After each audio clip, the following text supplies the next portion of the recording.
El olor a cedro siempre me ha traído una extraña paz. Es un aroma limpio, noble, como la madera misma. Aquí, en mi taller, entre el zumbido suave de la sierra y el roce rítmico de la lija, el caos del mundo parece desvanecerse. Puedo tomar un trozo de madera en bruto, lleno de nudos e imperfecciones, y con paciencia, con mis propias manos, convertirlo en algo útil, algo bello. Aquí, al menos, todavía tengo el control. Mi taller está al fondo del patio trasero, a unos 50 metros de la casa. La casa que Benita y yo construimos. No con nuestras manos, claro, pero sí con nuestros sueños. Cada ladrillo, cada viga, cada metro cuadrado de ese jardín fue pagado con el sudor de los primeros años de construcciones Vilar. Ella era la de los números, la visionaria. Yo era el de las manos, el que se aseguraba de que los cimientos fueran sólidos y las paredes rectas. Éramos un buen equipo. A veces, cuando el sol se pone y una luz dorada se filtra por la ventana del taller, casi puedo verla cruzando el césped. Con 2 tazas de café en las manos y esa sonrisa que siempre parecía saber exactamente lo que yo estaba pensando. Pero esa imagen se desvanece tan rápido como llega, dejando solo un eco, un hueco frío en el pecho que 5 años no han logrado llenar. Hoy estoy trabajando en una pequeña mecedora para una clienta. La madera de cedro se dobla bajo el vapor, cediendo a mi voluntad.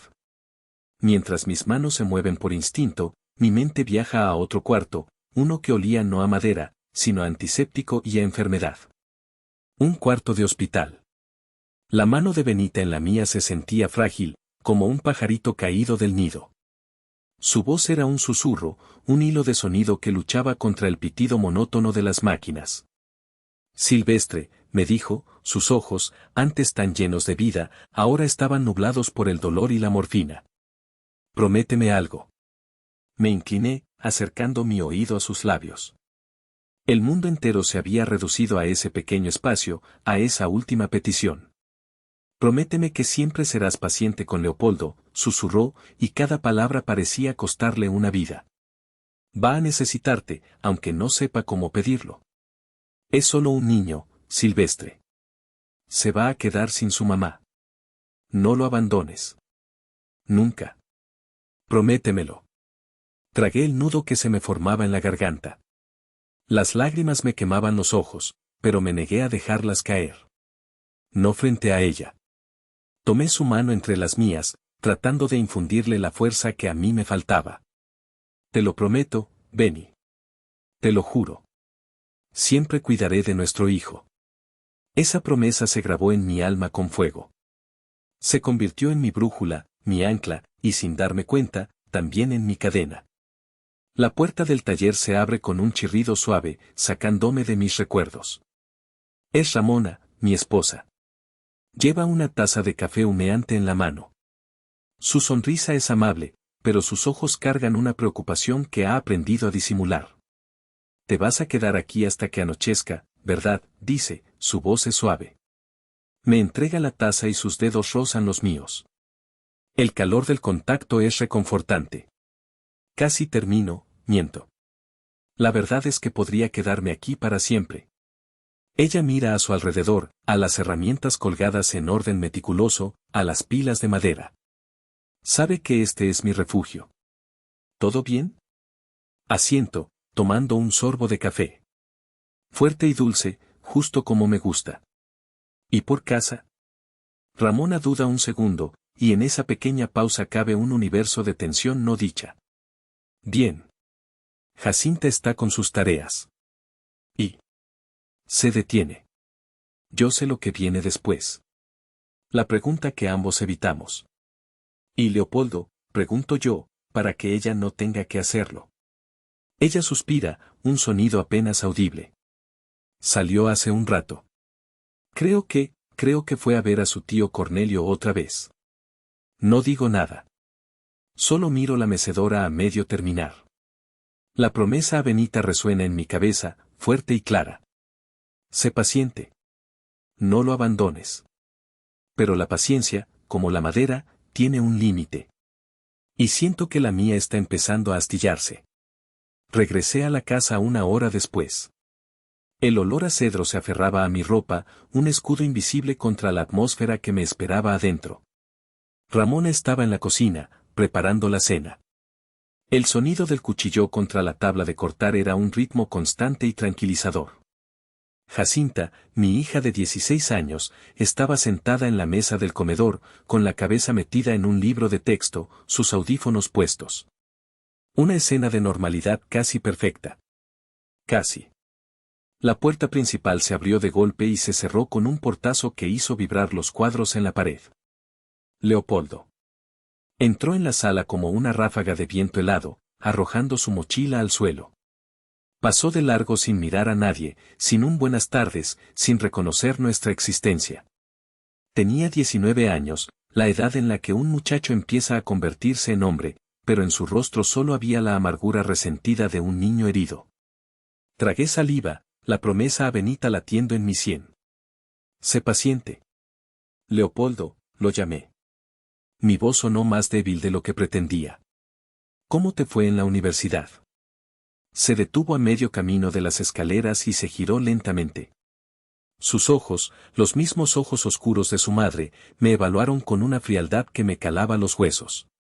Bien, respondió, una palabra cortante, un muro de piedra. Tuve que pagar la colegiatura esta semana, continué, intentando torpemente encontrar un terreno común. 600,000 pesos. Sube cada semestre, ¿eh? Una sonrisa torcida, desprovista de humor, apareció en sus labios. Bueno, dinero es lo que sobra, ¿no? Y entonces, su mirada se desvió hacia el centro de la sala, fijándose en el sofá nuevo. Era un sofá de 3 piezas, de un color gris elegante que Ramona había elegido la semana pasada. Veo que ya empezaron a redecorar, dijo, su tono cargado de un sarcasmo venenoso. Se acercó al sofá, pasando un dedo por el reposabrazos como si estuviera inspeccionando una escena del crimen. Luego, levantó la vista, no hacia mí, sino hacia Ramona, que se había asomado desde la cocina, secándose las manos en el delantal. Ya te estás gastando el dinero de mi mamá en tus lujos, soltó Leopoldo, cada palabra una bofetada. El aire se congeló. Vi el dolor cruzar el rostro de Ramona, una herida rápida y profunda. Mi primer impulso fue saltar, gritarle a Leopoldo que se callara, que pidiera una disculpa. Pero la voz de Benita susurró en mi memoria, es solo un niño, está herido. Leopoldo, por favor, fue todo lo que pude decir. Un ruego patético.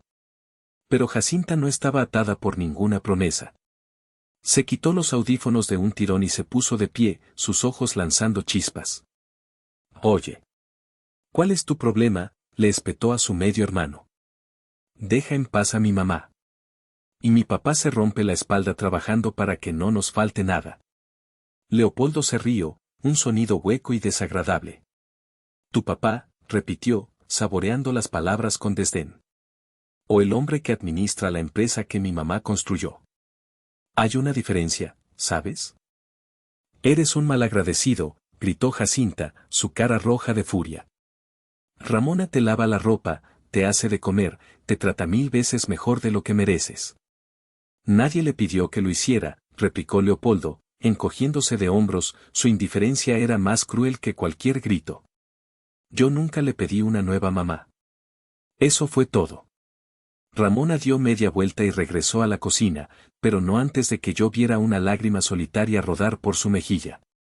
El sonido del cuchillo contra la tabla de cortar se detuvo. El silencio que quedó era pesado, sofocante. Leopoldo subió las escaleras sin decir una palabra más, dejándonos a Jacinta y a mí en medio de los escombros de su ataque. Mi hija me miró, sus ojos llenos de una mezcla de ira y decepción. ¿No vas a decirle nada, papá?, preguntó, su voz temblando. Miré hacia las escaleras vacías, y luego a la cocina silenciosa. Me sentí atrapado entre dos mundos, entre una promesa a los muertos y mi deber con los vivos. Y en ese momento, me di cuenta de que al intentar no fallarle a nadie, les estaba fallando a todos. A la mañana siguiente, la tensión en casa era tan espesa que se podía cortar con un cuchillo. El desayuno fue un asunto silencioso. Leopoldo comió de pie, se sirvió un vaso de jugo y se fue sin despedirse. Ramona movía la comida en su plato, su sonrisa forzada no engañaba a nadie. Jacinta me lanzaba miradas acusadoras por encima de su tazón de cereal. Me escapé al taller tan pronto como pude. Necesitaba el olor a madera, el consuelo del trabajo físico. Mi teléfono sonó a media mañana. Era Gabino, mi mejor amigo desde la secundaria y el gerente de la constructora. Su voz, normalmente jovial y llena de bromas, sonaba seria. ¿Qué hubo, Silvestre? ¿Te agarro ocupado? Nunca para ti, compadre. ¿Qué pasa?, pregunté, mientras limpiaba una broca con un trapo. Hubo una pausa. Oye, no quiero ser chismoso, pero las cosas se están poniendo raras. Dejé la broca sobre la mesa. ¿A qué te refieres? A tu cuñado, dijo Gabino, y supe exactamente a quién se refería. Cornelio. El hermano mayor de Benita. Un hombre con una sonrisa aceitosa y ojos que siempre parecían estar calculando algo. Anda de nuevo por las obras. Ayer estuvo en el proyecto de Santa Anita, no más de pasada, según él. Pero se quedó casi una hora, haciéndole plática a los maestros, preguntando por los proveedores, metiendo su cuchara donde nadie lo llama. Sentí un nudo en el estómago. Cornelio nunca había mostrado el más mínimo interés en el negocio cuando Benita vivía. Para él, nuestro trabajo era cosa de albañiles. Pero desde que ella murió, su interés había crecido de forma sospechosa.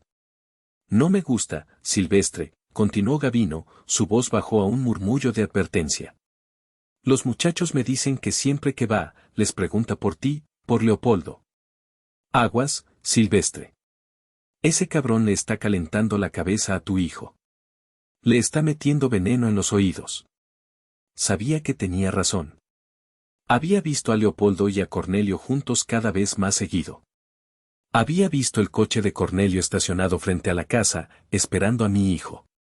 Además, añadió Gabino, y su tono se volvió aún más urgente, tenemos la junta con los de la torre corporativa la próxima semana.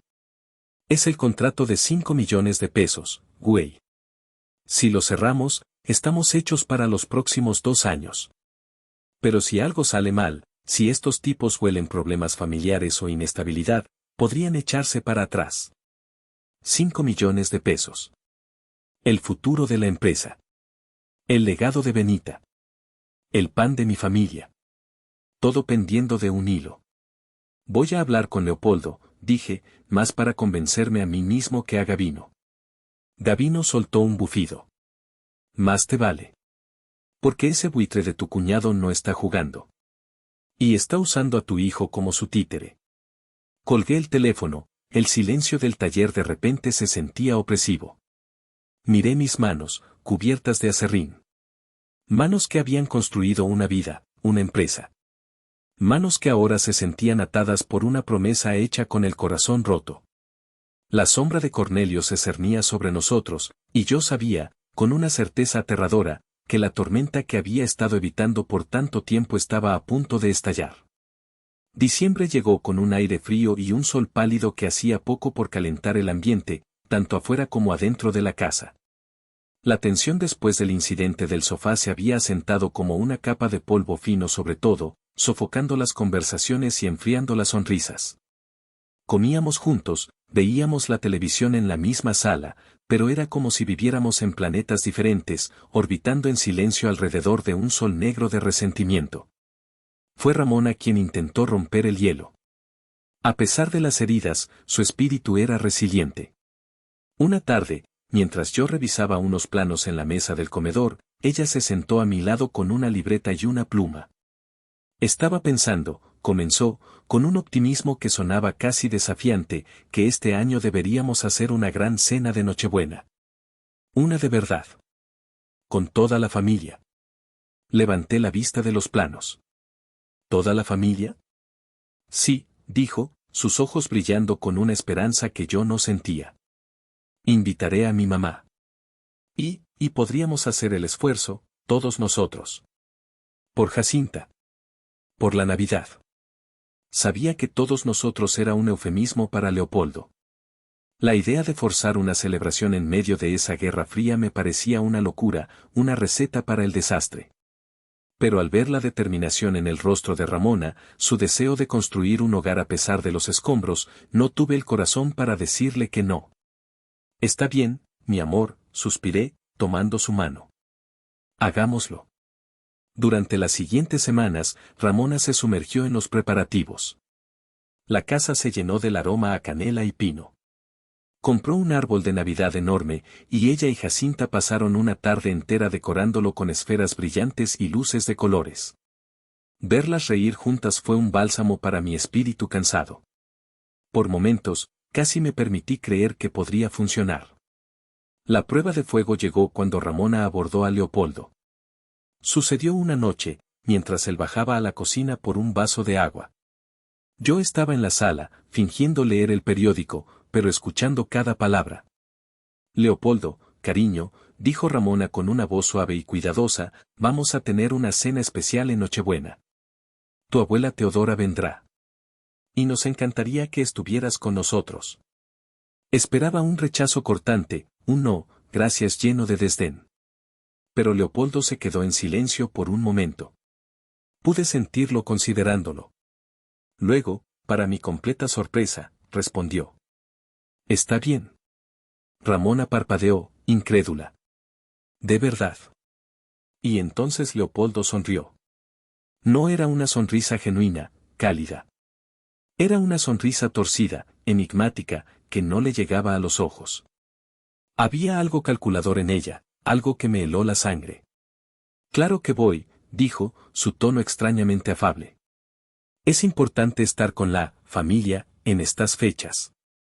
Se sirvió el agua y subió las escaleras, dejándonos a Ramona y a mí en un silencio desconcertado. Ramona lo tomó como una victoria, una pequeña rama de olivo. Su rostro se iluminó. ¿Lo ves? Quizás las cosas están empezando a cambiar. Pero yo no podía quitarme de la cabeza esa sonrisa. No era una tregua. Se sentía como una emboscada. Durante los días previos a la Nochebuena, una sensación de fatalidad se instaló en mi pecho. Mientras Ramona horneaba galletas y Jacinta envolvía regalos, yo me sentía como un hombre en el corredor de la muerte, esperando la ejecución inevitable. Observaba a Leopoldo, que se movía por la casa con una calma inquietante, como la quietud del aire justo antes de que se desate un huracán. La casa estaba bellamente decorada, lista para una celebración, pero para mí, parecía un escenario perfectamente arreglado para una tragedia. La noche del 24 de diciembre llegó. La casa olía a pavo horneado y a ponche de frutas. Las luces del árbol parpadeaban, lanzando sombras danzantes sobre las paredes. Ramona, vestida con un elegante vestido rojo, se movía de un lado a otro, dando los toques finales a la mesa. Jacinta, inusualmente callada, me ayudaba a servir las bebidas. Mi suegra, doña Teodora, estaba sentada en el sillón principal, observando todo con sus ojos pequeños y agudos que no se perdían de nada. Era una mujer de pocas palabras, pero su silencio siempre estaba lleno de significado.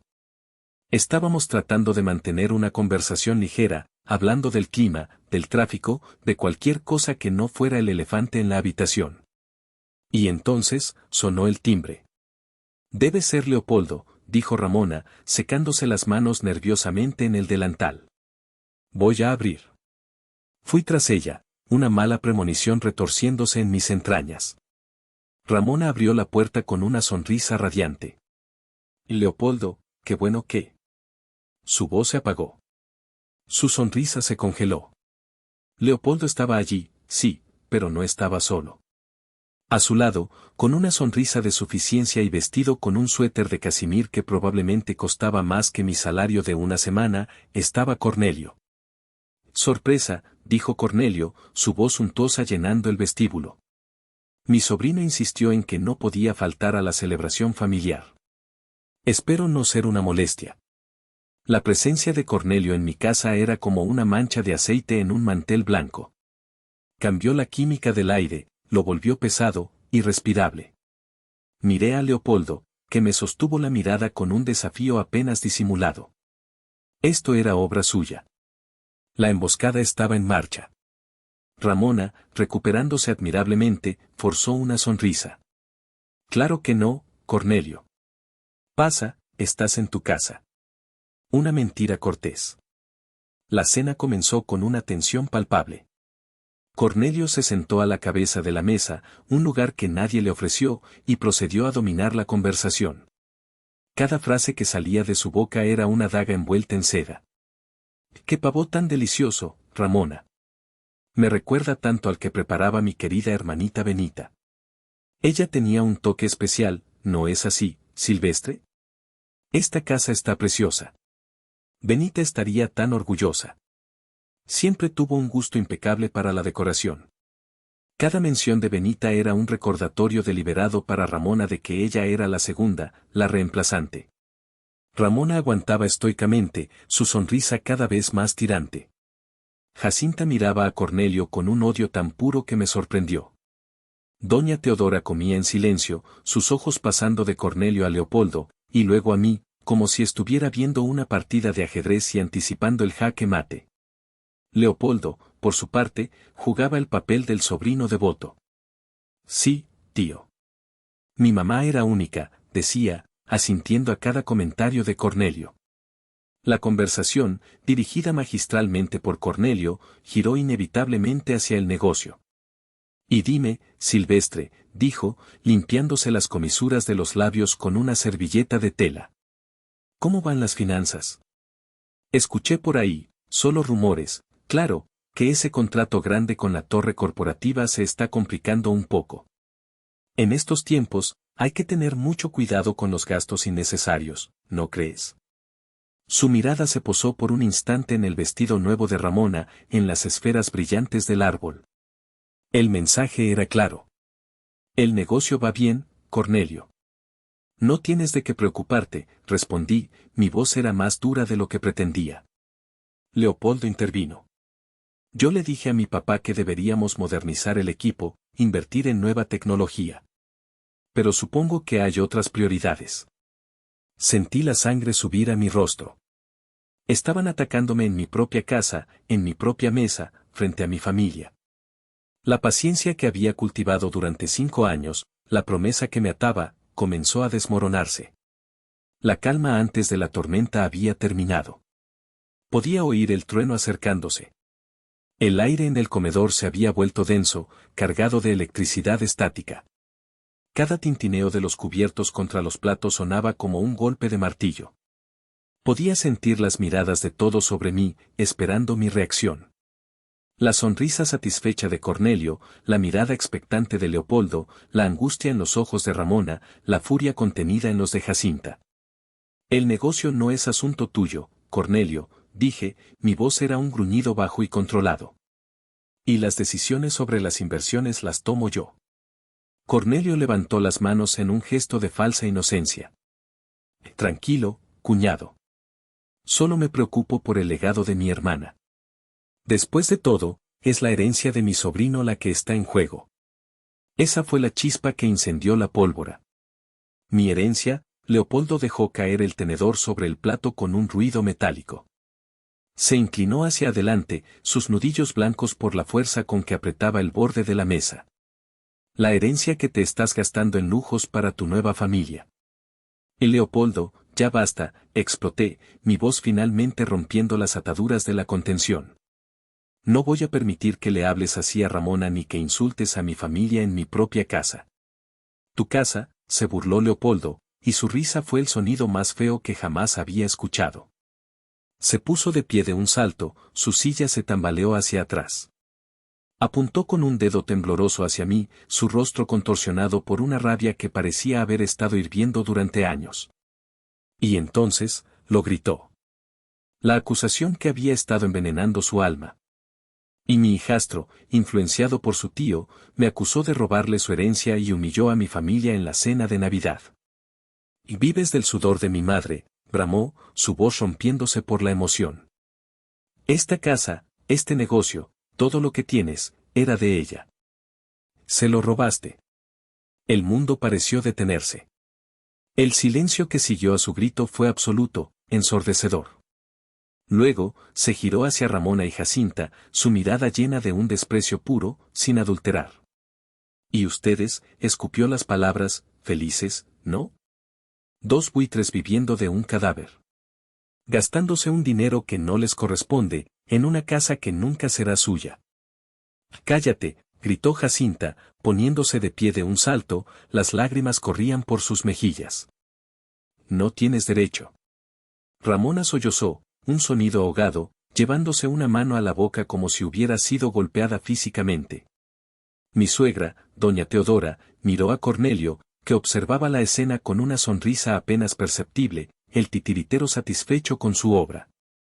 Algo dentro de mí se rompió. La promesa, la paciencia, la culpa, todo se hizo añicos. En ese instante, solo había un fuego blanco y purificador. Me levanté, mi propia silla cayó al suelo con un estrépito. Largo, rugí, mi voz era un trueno que hizo vibrar la cristalería. Fuera de mi casa. Ahora mismo. Señalé la puerta, mi mano temblaba de una furia que nunca supe que poseía. Cornelio, viendo que había ido demasiado lejos, se levantó rápidamente. Vámonos, muchacho. Parece que no somos bienvenidos. Puso una mano en el hombro de Leopoldo, pero mi hijo se zafó. Leopoldo me miró una última vez, sus ojos brillaban con una mezcla de triunfo y dolor. Esto no se va a quedar así, ¿me oyes, Siseo? Voy a recuperar lo que es mío. Vas a pagar por esto. Te lo juro. Y con eso, se dio la vuelta y salió, seguido por la sombra satisfecha de su tío. La puerta se cerró detrás de ellos, sumiendo la habitación en un silencio sepulcral. La cena de Nochebuena estaba en ruinas. El pavó a medio comer, los regalos sin abrir bajo el árbol parpadeante. Ramona lloraba desconsoladamente en los brazos de su madre. Jacinta me miraba, con los ojos muy abiertos, asustada por la furia que acababa de presenciar en mí. Me quedé allí, de pie en medio de los escombros de mi familia, respirando con dificultad. La guerra ya no era fría. Se había declarado abiertamente. Y yo sabía, con una certeza absoluta, que acababa de perder a mi hijo para siempre. Los días que siguieron a la Nochebuena fueron un borrón de silencio y tristeza. La casa se sentía enorme y vacía, los adornos navideños eran una burla cruel de la alegría que se suponía que debían representar. Ramona se movía como un fantasma, sus ojos constantemente enrojecidos. Jacinta se encerró en su habitación. Leopoldo, por supuesto, no volvió. No llamó. No envió un mensaje. Simplemente se desvaneció, dejando un agujero negro en el centro de nuestra existencia. Intenté concentrarme en el trabajo, buscando refugio en la rutina, pero la procesión de la miseria me siguió hasta allí. Una semana después del desastre, recibí la llamada que había estado temiendo.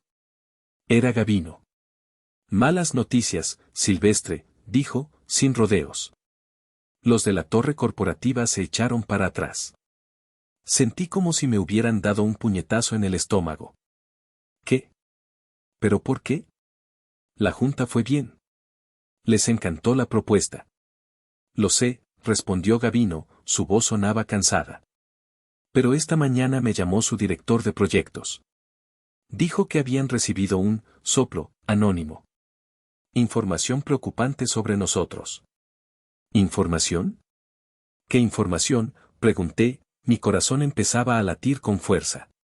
Un paquete. Llegó a su oficina por mensajería. Contenía copias de nuestros estados financieros internos, pero manipulados para que pareciera que estamos al borde de la quiebra. También había un supuesto informe de un ex empleado descontento que afirmaba que estábamos usando materiales de segunda calidad para abaratar costos. Una sarta de mentiras, Silvestre, pero muy bien montada. 5 millones de pesos. Desaparecidos. Sentí que el suelo se abría bajo mis pies. ¿Quién haría algo así? Pero en el fondo, ya lo sabía. La amenaza de Leopoldo resonaba en mis oídos, vas a pagar por esto. Se pone peor, dijo Gabino, su voz era sombría. ¿Recuerdas a Manuel y a Ricardo, nuestros mejores carpinteros? Renunciaron esta mañana. ¿Qué? ¿Los dos? ¿A dónde se fueron? A. Construcciones del Sol. La competencia. Les ofrecieron el doble de sueldo. Y adivina quién acaba de aparecer como socio inversionista secreto en esa empresa. No tuve que adivinar. Cornelio, susurré, el nombre sabía a ceniza en mi boca. Bingo, confirmó Gavino. Ese hijo de puta ha estado planeando esto durante meses. Usó a Leopoldo para conseguir la información, la manipuló para asustar a los del corporativo, y luego nos robó a nuestro mejor personal para debilitarnos. Esto no es solo una venganza, Silvestre. Es un intento de adquisición hostil. Quiere destruirnos para quedarse con nuestros clientes. Colgué el teléfono y me quedé mirando la pared de mi oficina. Las fotos enmarcadas de proyectos terminados, los certificados, los premios, todo el trabajo de mi vida, el legado de Benita, se estaba desmoronando. Y el arma que lo estaba destruyendo era mi propio hijo. La promesa que le hice a Benita. No lo abandones. ¿Pero qué haces cuando el niño que juraste proteger se convierte en el monstruo que amenaza con devorarlo todo? Me di cuenta de que Cornelio no era el único titiritero. Yo también lo había sido. Mi inacción, mi paciencia mal entendida, mi cobardía disfrazada de lealtad, habían convertido a mi hijo en un peón en el juego de su tío. Le había fallado a Benita. Le había fallado a Leopoldo. Y ahora, le estaba fallando a la familia que me quedaba. La rabia que sentí en Nochebuena regresó, pero esta vez no era caliente e impulsiva. Era fría. Calculada. Era la rabia de un hombre que ha sido empujado demasiado lejos y que finalmente está listo para devolver el golpe. Esa tarde, Gavino llegó a mi taller. No traía buenas noticias, traía pruebas. Las extendió sobre mi mesa de trabajo, entre los planos y las herramientas. Una serie de papeles que documentaban la traición con una claridad brutal. Hablé con un primo que trabaja en sistemas, explicó Gavino, señalando unas hojas impresas. Estos son los registros de acceso a la red de la oficina de las últimas semanas. Mira las fechas. Varias entradas nocturnas desde la dirección IP de tu casa, justo a los archivos de finanzas y a las listas de proveedores. Y aquí, pasó a otra hoja, está lo bueno. Un amigo que tengo en Construcciones del Sol me consiguió esto. Son copias de los correos electrónicos. Miré las hojas. Allí estaba, en blanco y negro. Correos enviados desde una cuenta anónima creada por Leopoldo a la cuenta personal de Cornelio. Adjuntos estaban nuestros archivos, nuestros presupuestos, nuestros secretos comerciales. Leí los mensajes, frases cortas y conspiradoras. Aquí está lo que pediste, tío. El viejo no sospecha nada. Dicen que el contrato grande es casi seguro. Cada palabra era un clavo más en el ataúd de la relación con mi hijo. No era solo un muchacho enojado y confundido. Era un cómplice. Un traidor. Me senté en un taburete, el peso del mundo sobre mis hombros. Gavino me puso una mano en el hombro. Lo siento, carnal. Sé que esto es. No, lo interrumpí, mi voz era un susurro ronco. Necesitaba verlo. Necesitaba saber que no me lo estaba imaginando. Me quedé mirando las pruebas durante mucho tiempo después de que Gavino se fuera. El olor a cedro ya no me traía paz. Se sentía como el olor de un funeral. Pensé en Leopoldo de niño, en sus manos pequeñas agarrando mi dedo, en enseñarle a andar en bicicleta, en las pocas y preciosas veces que lo había oído reír de verdad. ¿En qué momento se había perdido todo? ¿En qué momento se había podrido? Y entonces, pensé en Benita. En su rostro pálido en esa cama de hospital. En su súplica. Sé paciente. No lo abandones. Me levanté y caminé hacia un viejo baúl de madera que guardaba en una esquina del taller. Dentro, debajo de un montón de herramientas viejas, había una caja de puros. La abrí. No había puros dentro, sino fotografías. Saqué una. Era de Benita y yo, el día que inauguramos la oficina. Estábamos cubiertos de polvo, agotados, pero sonriendo de oreja a oreja. Éramos invencibles. Miré su rostro sonriente en la foto, y luego miré los correos de la traición sobre la mesa. Y en ese momento, la promesa se rompió. O tal vez no se rompió, sino que se transformó. Benita, te lo prometí. Te prometí ser paciente, no abandonarlo. Pero nunca me pediste que dejara que nuestro hijo, manipulado por tu propio hermano, quemara todo lo que construimos juntos hasta los cimientos. Nunca me pediste que sacrificara a mi nueva familia en el altar de tu memoria. Mi deber ahora no es con tu fantasma. Es con mi familia, la que está aquí, la que sufre ahora por mi debilidad. Proteger tu legado no significa rendirse. Significa luchar por él. Perdóname, amor mío, pero se acabó. Con una calma que no había sentido en años, una claridad nacida de la ruina, recogí mi teléfono. Marqué un número que no había usado en mucho tiempo. Licenciado Morales, dije, mi voz firme, sin un atisbo de duda. Soy Silvestre Vilar. Necesito hacer una cita. Es urgente. Quiero cambiar mi testamento. La oficina del licenciado Morales era un lugar de silencios solemnes y muebles de caoba oscura. El aire olía a papel viejo y a decisiones irrevocables. Cité a Leopoldo y a Cornelio allí 2 días después. Llegaron juntos, Cornelio con su aire de superioridad, Leopoldo con una mezcla de arrogancia y nerviosismo. Claramente, esperaban una negociación, una súplica de mi parte. No sabían que el hombre que había entrado en esa oficina no era el mismo que habían humillado en Nochebuena. El licenciado Morales, un hombre bajo y calvo con una mirada penetrante, comenzó la reunión. Gracias por venir. El señor Vilar tiene una propuesta que presentarles.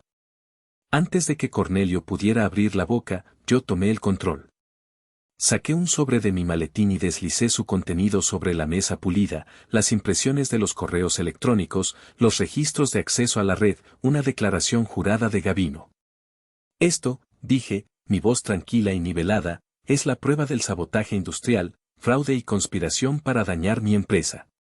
Podría llevar esto a la policía ahora mismo y ambos enfrentarían cargos criminales muy serios. La cara de Cornelio perdió todo su color.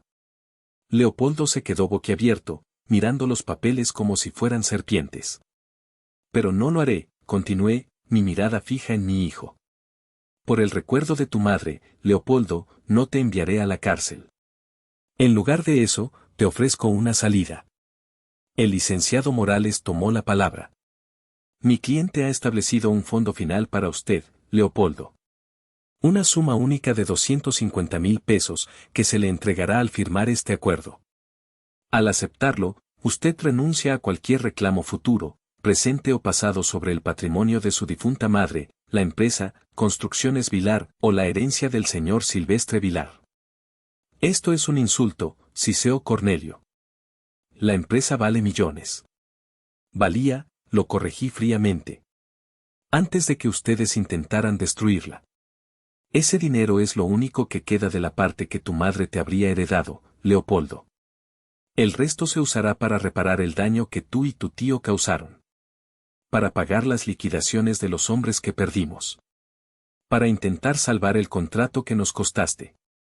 Leopoldo finalmente encontró su voz. No puedes hacerme esto. Soy tu hijo. Lo miré directamente a los ojos, y por primera vez, no vi al niño herido, sino al hombre que había tomado sus decisiones. Te di todas las oportunidades para ser mi hijo, le dije, y en mi voz no había ira, solo una tristeza profunda y definitiva. Elegiste ser el peón de tu tío. Ahora vive con las consecuencias. Me giré hacia mi abogado. Lo borré de mi vida y del testamento. Tomé la pluma que el licenciado me ofrecía y firmé el documento con un trazo firme. Luego, me levanté. Tienen 24 horas para firmar, dije, dirigiéndome a la puerta. Si no lo hacen, nos veremos en los tribunales. Salí de esa oficina sin mirar atrás, dejando a un Cornelio furioso y a un Leopoldo pálido y destrozado, enfrentándose por primera vez a la devastadora realidad de lo que sus acciones le habían costado. No sentí triunfo, ni alegría. Solo el alivio sombrío de haber amputado una parte de mí mismo para poder sobrevivir. La primavera llegó unos meses después, trayendo consigo no solo el florecimiento de las jacarandas, sino también una frágil sensación de renovación. El invierno había sido largo y duro, tanto literal como figuradamente. Perdimos mucho. El contrato con la torre corporativa se fue para siempre. Tuvimos que vender 2 de los camiones de la empresa y pedir un préstamo para mantenernos a flote. Pero sobrevivimos. Con Gavino a mi lado, trabajando día y noche, empezamos a reconstruir, pieza por pieza. Leopoldo firmó los papeles. Nunca más volví a saber de él directamente. A través de Gavino, me enteré de que él y Cornelio habían tenido una pelea monumental y que Leopoldo se había ido de la ciudad. A veces, por la noche, en la quietud de mi taller, me preguntaba dónde estaría, qué estaría haciendo. El dolor de su ausencia era un miembro fantasma, una punzada sorda que probablemente nunca desaparecería del todo. Pero ya no era una herida abierta. La casa también comenzó a sanar. Sin la presencia opresiva de la ira de Leopoldo, la tensión se disipó lentamente, como la niebla de la mañana. Una tarde de sábado, encontré a Ramona y a Jacinta en el patio trasero, reclinadas en unas sillas de jardín, riendo mientras hojeaban un folleto de viajes. «Papá», me llamó Jacinta, haciéndome una seña. «Mira. Estamos planeando unas vacaciones. ¿Qué te parece la playa de Oaxaca?» Me acerqué y me senté con ellas. Ramona me pasó un vaso de limonada fría. Su mano se posó sobre la mía y me dio un apretón suave. En sus ojos vi una gratitud y un amor que me hicieron sentir que, a pesar de todo, había tomado la decisión correcta. Miré a mi alrededor. El césped estaba verde y recién cortado. Las rosas que Ramona había plantado estaban en plena floración. Jacinta parloteaba con entusiasmo sobre hoteles y excursiones. Era una escena de paz doméstica, una paz que me había sido arrebatada durante mucho tiempo y que ahora atesoraba más que cualquier contrato millonario. Había perdido un hijo, pero había salvado a mi familia. Había traicionado una promesa hecha en el lecho de muerte, pero había sido fiel a los vivos. A veces, para salvar un árbol, tienes que podar la rama podrida. Duele, te deja una cicatriz. Pero es la única forma de que el resto pueda volver a florecer. Y mientras el sol de la tarde calentaba mi rostro, rodeado del amor de mi esposa y mi hija, sentí, por primera vez en 5 largos años, que finalmente estábamos empezando a florecer de nuevo.